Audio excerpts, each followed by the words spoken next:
नमस्कार मित्रांनो, स्वागत आहे आपल्या यूट्यूब चॅनलवर. आपल्या चॅनलवर नवीन असाल तर चॅनलला सबस्क्राईब करायला विसरू नका, जेणेकरून नवीन नवीन माहिती तुमच्यापर्यंत लवकरात लवकर पोहोचेल. तर विद्यार्थी मित्रांनो, आपण आज या व्हिडिओमध्ये पाहणार आहोत की संगणक, सामान्य ज्ञान, वस्तुनिष्ठ प्रश्न, MCQ टाईप प्रश्न कॉम्प्युटरचे आपण पाहणार आहोत. तर बघा विद्यार्थी मित्रांनो, आपण एक नवीन सिरीज सुरू केलेली आहे. त्यामध्ये विद्यार्थी मित्रांनो, कॉम्प्युटरचे जवळपास 500 प्रश्नांची आपल्याला सराव करायचा आहे. आता 500 प्रश्न एकाच व्हिडिओमध्ये घेणं शक्य नाही, त्याच्यामुळे आपण दररोज 30 प्रश्नांची असे करून आपण जवळपास 15 ते 16 व्हिडिओ आपण बनवणार आहोत कॉम्प्युटर या विषयावर. आता बऱ्याच विद्यार्थ्यांना कॉम्प्युटर हा विषय अवघड जातो. जवळपास बॉम्बे हायकोर्ट आणि इतरही सरळ सेवा भरतीमध्ये कॉम्प्युटरचे जवळपास 10 ते 15 प्रश्न विचारले जातात. त्यामुळे विद्यार्थी मित्रांनो, तुम्हाला कॉम्प्युटरमध्ये पैकीच्या पैकी मार्क मिळवण्यासाठी तुम्हाला काय करायचं आहे, तर तुम्हाला आपले येणारे सर्व व्हिडिओ तुम्हाला नीट बघायचे आहेत. एकदा नाही तर दोनदा तुम्हाला बघायचे आहेत. ते दोनदा बघितल्यानंतर तुम्हाला काय होणार की तुम्हाला ते उत्तर पाठ होणार. तुम्ही कॉम्प्युटर या विषयाशी तुम्ही फेमिलियर व्हाल आणि तुम्हाला कॉम्प्युटर हा विषय अगदी सोपा जाईल. तर चला आपण सुरू करूया आपल्या पहिल्या व्हिडिओला. तर आता आपण पहिले 30 प्रश्न पाहणार आहोत. तर पहिला प्रश्न बघा, हेल्प मिळवण्यासाठी कोणती की वापरली जाते? तर याचं अचूक उत्तर राहणार आहे F1. F1 ही की बहुतेक सॉफ्टवेअरमध्ये प्रोग्रॅम्स F1 ही की हेल्प विंडो उघडण्यासाठी वापरली जाते. त्यानंतर दुसरा प्रश्न आहे, ॲनालॉग माहितीचे डिजिटलमध्ये रूपांतर करण्यासाठी कोणते उपकरण वापरले जाते? काय करायचं आहे, ॲनालॉग माहिती आहे त्याचं डिजिटलमध्ये रूपांतर करायचं आहे. डिजिटलमध्ये रूपांतर करायचं आहे तर प्रिंटर नाही येणार, माऊस नाही येणार, मॉनिटर नाही येणार. डिजिटलमध्ये रूपांतर करायचं तर डिजिटायझर हे उपकरणच वापरले जाणार आहे. त्यानंतर बघा, डिजिटायझर हे ॲनालॉग सिग्नलला डिजिटल डेटामध्ये रूपांतरित करते, ज्यामुळे संगणक ती माहिती प्रक्रिया करू शकते. त्यानंतर पुढील प्रश्न आहे, पूर्ण रूप द्या. पूर्ण रूप द्या म्हणजे बघा, आपल्याला एक छोटा असा शब्द दिलेला असेल, त्याचा आपल्याला फुल फॉर्म लिहायचा आहे आणि जवळपास 1 ते 2 प्रश्न हा प्रत्येक परीक्षेमध्ये असतोच. ठीक आहे. तर VGA चे पूर्ण रूप काय? व्हिज्युअल ग्राफिक्स अरे, व्हिडिओ ग्राफिक्स अरे, व्हिडिओ गेमिंग अरे की व्हिज्युअल गेमिंग अरे? तर बघा, VGAचं पूर्ण रूपमध्ये गेमिंग हे 2 ऑप्शन कट होणार. व्हिज्युअल की व्हिडिओ, तर त्याचं अचूक उत्तर राहणार आहे व्हिडिओ ग्राफिक अरे, हे त्याचं अचूक उत्तर राहणार आहे. VGA हे संगणकाच्या डिस्प्लेला व्हिडिओ आउटपुट देण्यासाठी वापरले जाणारे मानक आहे. तुम्हाला विद्यार्थी मित्रांनो थोडं स्पष्टीकरणसुद्धा दिलेलं आहे. त्यानंतर संगणकमध्ये डेटावर प्रक्रिया करण्यासाठी कोणते युनिट जबाबदार असते? म्हणजे जर संगणकामध्ये जो डेटा असतो त्याच्यावर आपल्याला प्रक्रिया करायची आहे, तर त्याच्यासाठी कोणते युनिट जबाबदार आहे? माऊस आहे का? नाही. प्रिंटर? नाही. सेंट्रल प्रोसेसिंग युनिट म्हणजे जर CPU हे त्याचं अचूक उत्तर राहणार आहे, कारण की CPU हा संगणकाचा मेंदू म्हणून ओळखला जातो आणि तो सर्व प्रक्रिया आणि गणना करण्यासाठी त्याचा वापर केला जातो. त्याच्यानंतर पुढील अजून एक प्रश्न आहे, पूर्ण रूप द्या. ENIACचे पूर्ण रूप काय आहे?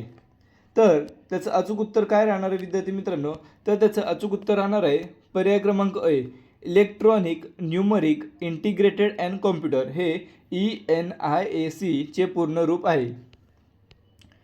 ENIAC हा जगातील पहिला सामान्य उद्देशाचा इलेक्ट्रॉनिक डिजिटल संगणक होता.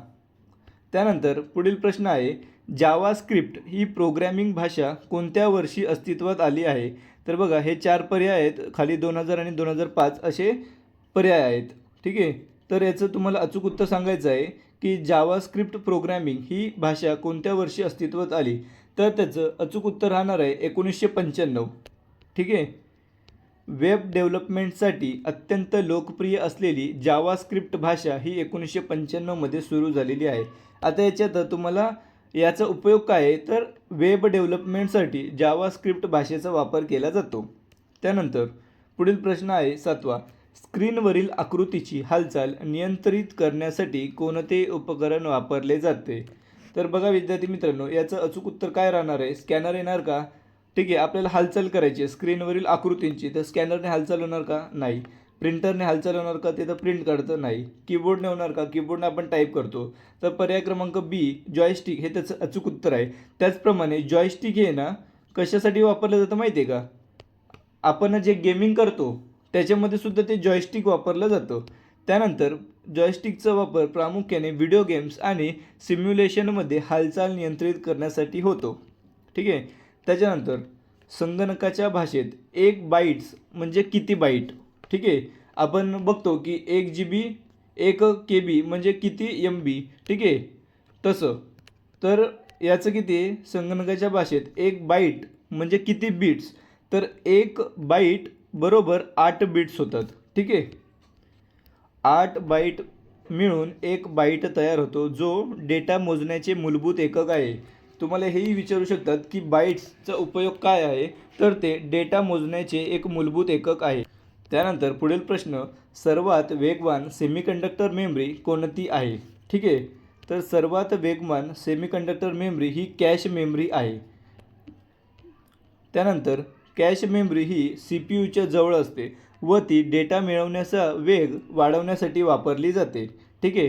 त्याच्यानंतर 10वा प्रश्न आहे, कोणत्या उपकरणात इलेक्ट्रॉनिक लेखन क्षेत्र आणि पेनने त्यावर काम केले जाते?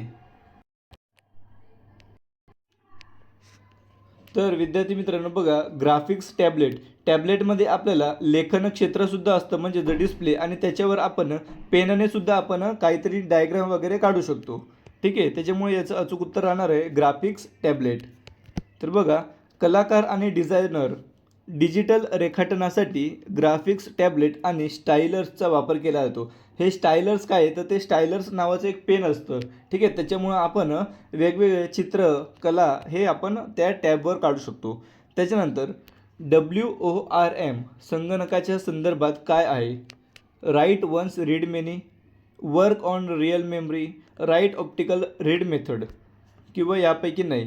तर याचं अचूक उत्तर काय आहे? WORM म्हणजे काय? Write once read many time. ठीक आहे. हे याचं अचूक उत्तर राहणार आहे पर्याय क्रमांक ए. हे अशा स्टोरेज उपकरणांचे वर्णन करते जिथे डेटा एकदा लिहिला जातो पण तो वारंवार वाचता येणार आहे. त्यानंतर पुढील प्रश्न आहे 12वा, व्हॉट्सअपची स्थापना कोणत्या वर्षी केली आहे आणि कोणी केली आहे? बघा, आपण सगळेजण व्हॉट्सअप वापरत असतो, परंतु त्याची स्थापना कधी झालेली आहे, त्याचप्रमाणे त्याची स्थापना कोणी केलेली आहे हे आपल्याला अजूनपर्यंत बऱ्याच विद्यार्थ्यांना 90% विद्यार्थ्यांना हे माहीत नसेल की कोणी केलेलं आहे. तर व्हॉट्सअपची स्थापना जवळपास 2009 या वर्षी झाली होती. आणि ती कोणी केली होती? तर ती ब्रायन ॲक्टन आणि जॅन कोम यांनी 2009मध्ये व्हॉट्सअपची स्थापना केली होती. संगणकात डेटा प्रविष्ट करण्यासाठी कोणते साधन वापरले जात नाही? ठीक आहे. तर कीबोर्ड, याच्यामुळे आपण डेटा प्रविष्ट करू शकतो का? हो, आपण टाईप करून करू शकतो. माऊसने आपण डेटा प्रविष्ट करू शकतो का? तर नक्कीच करू शकतो. त्याच्यानंतर मॉनिटर आणि स्कॅनरने सुद्धा आपण डेटा प्रविष्ट करू शकतो, परंतु मॉनिटरने आपल्याला डेटा प्रविष्ट करता येणार नाही, कारण की मॉनिटर हे आउटपुट उपकरण आहे, ते माहिती दाखवते, प्रविष्ट करत नाही. त्याच्यानंतर 14वा प्रश्न, MS ऑफिसमध्ये मजकूर मध्यभागी करण्यासाठी कोणते शॉर्टकट की आहे? तर बघा मित्रांनो, मी जसं मागे सांगितलं की फुल फॉर्म याच्यावर एक प्रश्नसुद्धा नक्कीच असतो, त्याचप्रमाणे शॉर्टकट की याच्यावर सुद्धा सर्व परीक्षांमध्ये एक प्रश्न नक्कीच असतो. त्यामुळे तुम्हाला कॉम्प्युटर या विषयाच्या सर्व शॉर्टकट की तुम्हाला हमखास पाठच असल्या पाहिजे. ठीक आहे. आणि आपल्या 500 जे MCQ आहेत त्याच्यामध्ये जवळपास 50 ते 60% शॉर्टकट की आपल्याला कवर होणारच आहेत. ठीक आहे. तर मजकूर मध्यभागी आणायचं आहे, तर त्यासाठी कोणतं शॉर्टकट की वापरणार? तर कंट्रोल-E हे शॉर्टकट की आपण वापरू शकतो. निवडलेला मजकूर सेंटर अलाइन करण्यासाठी कंट्रोल-E हे वापरले जाते. त्याच्यानंतर 15वा प्रश्न आहे, ट्रान्झिस्टर संगणकाच्या कोणत्या पिढीतला आहे? पहिल्या पिढीतला, दुसऱ्या पिढीतला, तिसऱ्या पिढीतला की चौथ्या पिढीतला? तर जो हा संगणक आहे ट्रान्झिस्टर, हा दुसऱ्या पिढीतला संगणक आहे. याचं अचूक उत्तर आहे पर्याय क्रमांक 2. दुसऱ्या पिढीच्या संगणकात व्हॅक्यूम ट्यूब्सच्या ऐवजी ट्रान्झिस्टरचा वापर केला जातो.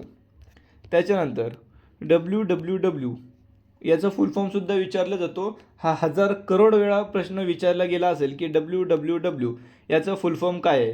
तर तो सगळ्यांनाच माहीत झाला आहे, वर्ल्ड वाईड वेब. परंतु त्याचा शोध कोणत्या वर्षी लागला आहे हे 90% विद्यार्थ्यांना माहीत नसणार.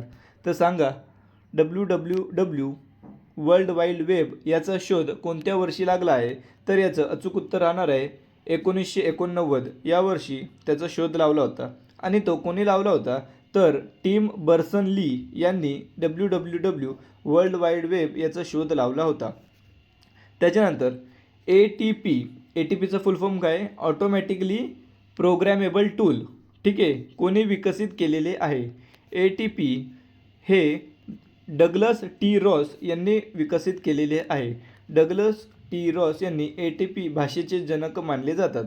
त्यानंतर 18वा प्रश्न आहे, MS ऑफिस 2016मध्ये डिझाईन टॅब उघडण्यासाठी कोणती शॉर्टकट की वापरली जाते? तर सांगा याचं उत्तर काय असणार आहे? तर याचं उत्तर असणार आहे Alt-G. ठीक आहे, MS ऑफिसमध्ये डिझाईन टॅब जर तुम्हाला उघडायचं आहे तर तुम्हाला Alt+G ही शॉर्टकट की दाबावी लागते.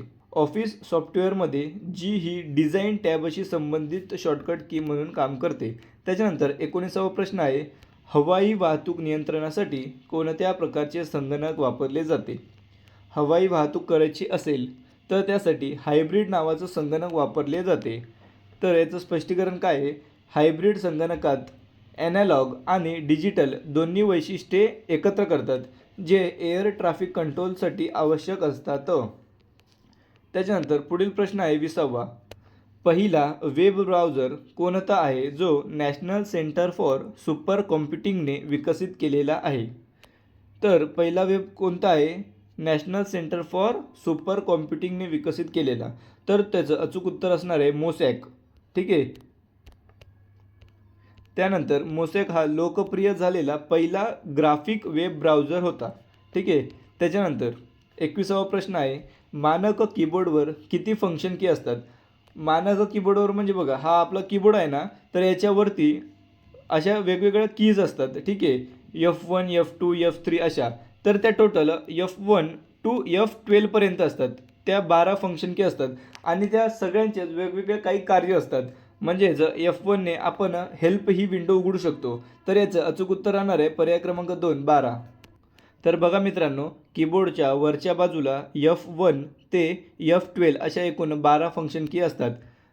त्यानंतर व्हॉट्सअपची स्थापना कोणी केली आहे? तर व्हॉट्सअपची स्थापना ही ब्रायन ॲक्टन आणि जॅन कोम यांनी केलेली आहे. आणि व्हॉट्सअपची स्थापना कोणत्या वर्षी केलेली आहे? तर ती 2009 या साली केलेली आहे. ठीक आहे, व्हॉट्सअपची स्थापना ब्रायन ॲक्टन आणि जॉन कोम यांनी केली आणि हे दोन्ही माजी याहू कर्मचाऱ्यांनी मिळून व्हॉट्सअपची स्थापना केलेली आहे, हे सुद्धा तुम्ही लक्षात ठेवा. त्याच्यानंतर 23वा प्रश्न आहे, कृत्रिम बुद्धिमत्तेसाठी म्हणजेच AI कोणती प्रोग्रॅमिंग भाषा तयार केली गेली? तर सांगा, कृत्रिम बुद्धिमत्तेसाठी कोणती प्रोग्रॅमिंग भाषा तयार केलेली आहे? तर त्याचं अचूक उत्तर राहणार आहे LISP ही कृत्रिम बुद्धिमत्तेसाठी प्रोसेसिंग भाषा आहे. तर विद्यार्थी मित्रांनो, तुम्हाला काय करायचं आहे? तर LSIP याचा फुल फॉर्म तुम्हाला कमेंट बॉक्समध्ये कमेंट करून सांगायचा आहे. ठीक आहे, त्याच्यानंतर जॉन मॅककार्थी यांनी 1958मध्ये AI संशोधनासाठी LISP विकसित केलेली होती. त्याच्यानंतर HTTP प्रोटोकॉल वापरणाऱ्या संगणकास काय म्हणतात? HTTPचा फुल फॉर्मसुद्धा जसं आपण वर्ल्ड वाईड वेब WWW याचा फुल फॉर्म 1000 कोटी वेळा विचारला असेल, तसंच HTTP याचा सुद्धा फुल फॉर्म हा 1000 कोटी वेळा विचारलेला असेल. तर याचा फुल फॉर्म काय आहे? Hyper text transfer protocol. ठीक आहे, HTTP प्रोटोकॉल वापरणाऱ्या संगणकास काय म्हणतात? तर सांगा, वेब सर्व्हर म्हणतात. ठीक आहे, वेब सर्व्हर हे HTTP वापरून युजर्सना वेब पेजेस पुरवतात. त्यानंतर 25वा प्रश्न आहे, चॅड हर्ले आणि स्टीव्ह चेन हे कोणत्या वेबसाईटचे सहसंस्थापक आहेत? फेसबुकचे, यूट्यूबचे, ट्विटरचे की इंस्टाग्रामचे? तर तुम्हाला काय वाटतं? चॅड हर्ले आणि स्टीव्ह चेन हे यूट्यूबचे सहसंस्थापक आहेत. परंतु विद्यार्थी मित्रांनो, तुम्हाला एक दुसरं काम आहे. फेसबुक, ट्विटर आणि इंस्टाग्राम यांचे संस्थापक कोण आहेत हे तुम्हाला कमेंट बॉक्समध्ये कमेंट करून सांगायचे आहे. जवळपास 90% लोकांना हे बेसिक प्रश्न माहीत नसतील. यूट्यूबची स्थापना कधी झाली होती? तर ती 2005मध्ये झाली होती. चॅड हर्ले, स्टीव्ह चेन आणि जावेद करीम यांनी ती केली होती. 26वा प्रश्न आहे, मायक्रोसॉफ्ट एक्सेलमध्ये फॉर्म्युला लिहिण्यापूर्वी कोणते चिन्ह वापरले जाते? तर बघा, अजून खाली 2 चिन्ह आहेत, परंतु तुम्हाला सगळ्यांनाच माहिती असेल, ज्यांनी MSCIT केली असेल त्यांना, मायक्रोसॉफ्ट एक्सेलमध्ये फॉर्म्युला लिहिण्यासाठी इज इक्वल टू हे चिन्ह वापरले जाते. ठीक आहे, हा कॉमन प्रश्न आहे. एक्सेलमध्ये प्रत्येक सुरुवात ही समान म्हणजेच इज इक्वल टू या चिन्हाने करणे अनिवार्य आहे. टेलिफोन लाईनवर संगणक फाईल्स प्राप्त करण्यासाठी आणि पाठवण्यासाठी काय वापरले जाते? तर प्रिंटर वापरणार का? नाही. स्कॅनर वापरणार का? नाही. हब वापरणार का? नाही. तर टेलिफोन लाईनवर संगणक फाईल्स प्राप्त करण्यासाठी मॉडेम हे वापरलेलं जातं. मॉडेम डिजिटल डेटाला ॲनालॉगमध्ये रूपांतरित करतो जेणेकरून तो टेलिफोन लाईनवरून प्रवास करू शकेल. 28वा प्रश्न आहे, स्पेलिंग आणि व्याकरण तपासण्यासाठी MS वर्डमध्ये कोणती की वापरली जाते? तर आता शॉर्टकट कीमधला हा तिसरा प्रश्न आहे. ठीक आहे, स्पेलिंग आणि व्याकरण तपासण्यासाठी कोणती की वापरली जाते? तर F7 ही की स्पेलिंग आणि चुका शोधण्यासाठी ही वापरली जाणारी की आहे. तर बघा मित्रांनो, स्पेलिंग आणि ग्रामर चेक शोधण्यासाठी F7 ही शॉर्टकट की वापरली जाते. त्याच्यानंतर 29वा प्रश्न आहे, सर्वात वेगवान मेमरी स्टोरेज कोणता आहे? RAM, cache memory, hard disk की ऑप्टिकल डिस्क? तर याचं अचूक उत्तर राहणार आहे रॅम. पण तुम्हाला एक नोंद घ्यायची आहे, प्रतिमेतील संदर्भात रॅमला वेगवान म्हटले जाते, जरी कॅशे तांत्रिकदृष्ट्या जास्त वेगवान असते. ठीक आहे, रॅम हे संगणकाच्या तात्पुरत्या माहिती साठवणुकीसाठी वापरले जाणारे अत्यंत जलद साधन आहे. रॅम काय? तात्पुरती माहिती साठवणुकीसाठी वापरले जाणारे जलद साधन आहे. त्यानंतर शेवटचा प्रश्न आहे, ट्रॅकबॉल हे कोणत्या प्रकारचे उपकरण आहे? तर ट्रॅकबॉल हे आउटपुट, इनपुट, स्टोरेज की प्रोसेसिंग कोणते उपकरण आहे? तर ट्रॅकबॉल हे जवळपास इनपुट प्रकारचे उपकरण आहे. ट्रॅकबॉल हे माऊसप्रमाणेच पॉइंटिंग किंवा डेटा प्रविष्ट करण्यासाठी वापरले जाणारे उपकरण आहे. तर बघा मित्रांनो, आज आपण जवळपास कॉम्प्युटरचे 30 प्रश्न बघितलेले आहेत. ते तुम्हाला प्रश्न कसे वाटले हे तुम्ही कमेंट बॉक्समध्ये कमेंट करून सांगायचं. त्याचप्रमाणे येणाऱ्या पुढील दिवसांमध्ये आपण जवळपास 150 प्रश्नांचा सराव करणार आहोत कॉम्प्युटरचे. त्याचप्रमाणे विद्यार्थी मित्रांनो, अजूनही मी काही कॉम्प्युटरचे वेगवेगळे प्रश्न शोधत आहेत आणि ते टायपिंग करून जवळपास तुम्हाला एक्झामपर्यंत 500 कॉम्प्युटरच्या क्वेश्चनचा तुमचा नक्कीच सराव होईल याची मी गॅरंटी देतो. त्याचप्रमाणे विद्यार्थी मित्रांनो, हे आपलं टेलिग्राम चॅनल आहे, स्पर्धा परीक्षा अपडेट विथ शुभम आणि मी अधिकारी असा लोगो आहे. आपल्या टेलिग्राम चॅनलची लिंक यूट्यूबच्या डिस्क्रिप्शन बॉक्समध्ये सुद्धा दिलेली आहे, तुम्ही तेथेही जॉईन होऊ शकता. आपल्या टेलिग्राम चॅनलला जॉईन करायला विसरू नका, कारण की स्पर्धा परीक्षा उपयुक्त असणारे सर्व मटेरियल तसेच नवीन भरतीबाबत सर्व माहिती तुम्हाला एकाच टेलिग्राम चॅनलवर मिळणार आहे. त्याचप्रमाणे जर तुम्हाला काही डाऊट असतील तर आपण येथे इंस्टाग्रामची लिंकसुद्धा दिलेली आहे, तुम्ही तेथेसुद्धा मला मेसेज करू शकता. आपण येथे डेली करंट अफेअर आणि वेगवेगळ्या ज्या पदभरती निघत असतात त्यांची संपूर्ण माहिती देत असतो. त्याच्यामुळे आपल्या टेलिग्राम चॅनलला आणि यूट्यूबला सबस्क्राईब करायला विसरू नका. धन्यवाद.